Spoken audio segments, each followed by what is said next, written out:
My name's Christine Manning, and I have a small company called Manning Canning, and I make sweet and savory jams, jellies, pickles, and marmalades.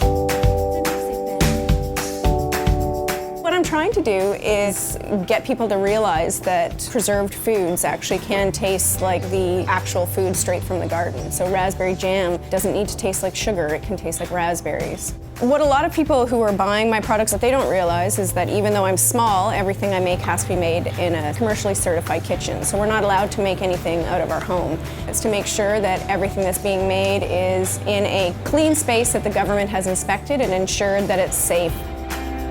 Even though Toronto is a very large city, there are very few certified commercial kitchen spaces. They're either restaurants that you have to rent when the restaurants are closed. They're fabulous spaces like this, but you can only get them for short periods of time. Walk down any food producer at the farmer's market, all of them are impacted in the same way. There's always a struggle finding affordable space to work in, finding, suppliers and stuff that could come to you. Because of all this stringent regulation, everybody needs a commercial kitchen. Not a community kitchen, but a commercial kitchen. Without that, you can't sell. You won't have a business. So that's why they're so crucial.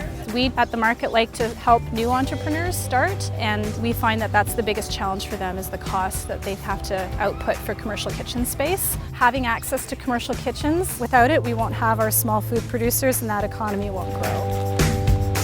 I'm trying to raise money for two things. One is to build a kitchen for Manning Canning so that I can continue to grow, but also to build a second kitchen that would be rentable for other small food producers. So a kitchen that's available 24 hours a day, that's eventually schedulable online, would have refrigerated storage space, freezer space, so that food producers can actually leave stuff at the kitchen. It's going to get convection ovens, prep tables. It's basically you show up with whatever small equipment you might need and you just go. Kickstarter is amazing because it gives me access to a wide group of pledgers, but the one problem with Kickstarter is that if we don't reach our goal, we don't get to keep any of the money. We've set our financial goals, which you can see on the side, but to put it into context, things like overhead hoods can cost $30,000. It's a lot of jam to sell, and that's why I'm coming to the community to help me fund this kitchen. If you're a foodie in the city and want to see the Toronto food culture continue to grow and flourish, I believe this is the Kickstarter campaign that will make that happen.